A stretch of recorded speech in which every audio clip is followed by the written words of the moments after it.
بسم اللہ الرحمن الرحیم۔ ماہ شعبان اور شب برات۔ اللہ تعالی ہمارے رجب اور شعبان میں برکت نصیب فرمائے اور ہمیں رمضان تک پہنچائے۔ عن انس بن مالک رضی اللہ عنہ قال کان رسول اللہ صلی اللہ علیہ وسلم اذا دخل رجب قال اللهم بارک لنا فی رجب وشعبان وبلغنا رمضان۔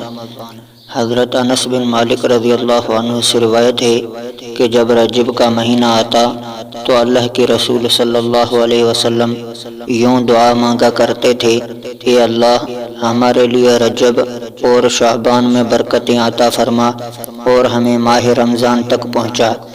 حدیث مبارک سے معلوم ہوا کہ ماہ شعبان کی اپنی برکتیں ہیں۔ ماہ شعبان کی فضیلت۔ آپ صلی اللہ علیہ وسلم اس کے چاند اور اس کی تاریخوں کے حساب کا بھی اہتمام فرماتے تھے۔ عن ابی ہریرہ رضی اللہ عنہ قال قال رسول اللہ صلی اللہ علیہ وسلم احسوا ہلال شعبان لرمضان۔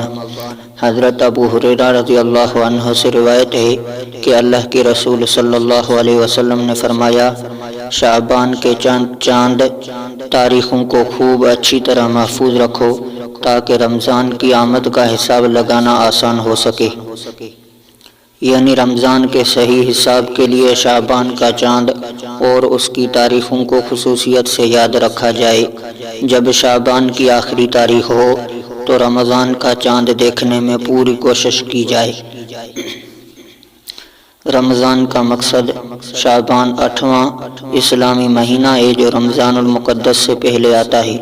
اس مہینے کو اللہ تعالیٰ نے بہت فضیلت عطا فرمائی ہے، جس کی عظیم وجہ تو یہ معلوم ہوتی ہے کہ اس مہینہ میں ماہ رمضان کے روزوں، تراویح اور دیگر عبادات کی تیاری کا موقع ملتا ہے۔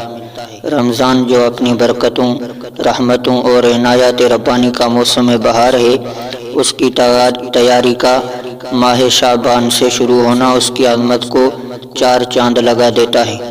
گویا شعبان کو رمضان کا مقدمہ کہنا چاہیے۔ ماہ شعبان کے روزے۔ آپ صلی اللہ علیہ وسلم شعبان میں کثرت سے روزے رکھا کرتے تھے، بلکہ رمضان کے بعد ماہ شعبان میں روزوں کا زیادہ اہتمام فرماتے تھے۔ عن عائشہ رضی اللہ عنہا قالت کان رسول اللہ صلی اللہ علیہ وسلم یصوم حتی نقول لا یفطر ویفطر حتی نقول لا یصوم فما رأیت رسول اللہ صلی اللہ علیہ وسلم استکمل صیام شہر الا رمضان وما رأیتہ اکثر صیاما منہ فی شعبان۔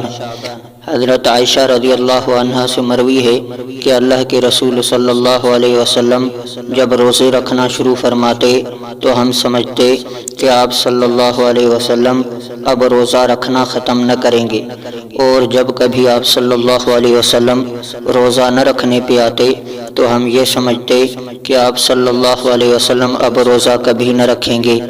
میں نے آپ صلی اللہ علیہ وسلم کو رمضان شریف کے علاوہ کسی اور مہینے کے مکمل روزے رکھتے نہیں دیکھا، اور میں نے حضرت صلی اللہ علیہ وسلم کو شعبان کے علاوہ کسی اور مہینے میں کثرت سے روزے رکھتے نہیں دیکھا۔ عن عائشہ رضی اللہ عنہا انہا قالت ما رأیت النبی صلی اللہ علیہ وسلم فی شہر اکثر صیاما منہ فی شعبان کان یصوم شعبان الا قلیلا بل کان یصومہ کلہ۔ حضرت عائشہ رضی اللہ عنہا سے مروی ہے کہ میں نے نبی کریم صلی اللہ علیہ وسلم کو غیر رمضان میں شعبان کے مہینہ سے زیادہ کسی اور مہینہ میں روزے رکھتے ہوئے نہیں دیکھا۔ آپ صلی اللہ علیہ وسلم کچھ دنوں کے علاوہ پورے شعبان کے روزے رکھتے، بلکہ آپ صلی اللہ علیہ وسلم تو پورے شعبان کے روزے رکھا کرتے تھے۔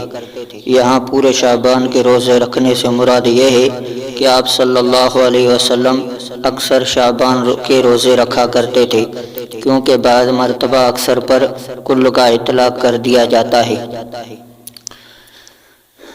المرغوبات من الصيام انواع اولها صوم المحرم والثاني صوم رجب والثالث صوم شعبان وصوم عاشوراء۔ مستحب روزوں کی کئی قسمیں ہیں۔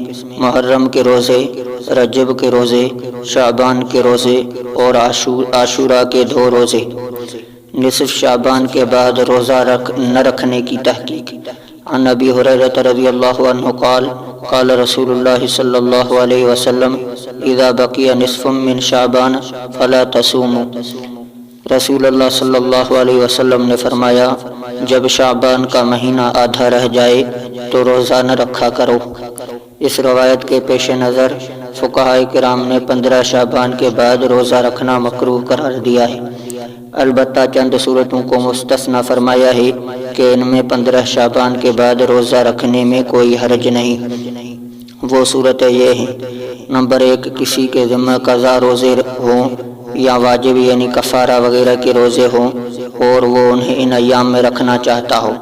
نمبر 2، ایسا شخص جو شروع شعبان سے روزے رکھتا چلا آ رہا ہو۔ نمبر 3، ایسا شخص کہ جس کی عادت یہ ہے کہ مخصوص دنوں یا تاریخوں کے روزے رکھتا ہے، اب وہ دن یا تاریخ شعبان کے آخری دنوں میں آ رہی ہے تو روزہ رکھنے میں کوئی حرج نہیں، بشرطی کہ ایسی کمزوری کا خطرہ نہ ہو کہ جس سے رمضان کے روزوں کا حرج ہونے کا اندیشہ ہو۔ نصف شعبان کے بعد روزہ کی کراہیت کی وجہ کیا ہے؟ حکیم الامت مولانا اشرف علی تھانوی رحمہ اللہ فرماتے ہیں میرا تو ذوق یہ کہتا ہے کہ رمضان شریف میں جو گناہ ہوگا اس شب کا جاگنا میرا تو ذوق یہ کہتا ہے کہ رمضان شریف میں جو جاگنا ہوگا اس شب کا جاگنا اس کا نمونہ ہے اور یہ صوم ایام رمضان شریف کا نمونہ ہے، پس دونوں نمونے رمضان کے ہیں، ان نمونوں سے اصل کی ہمت ہو جاوے گی۔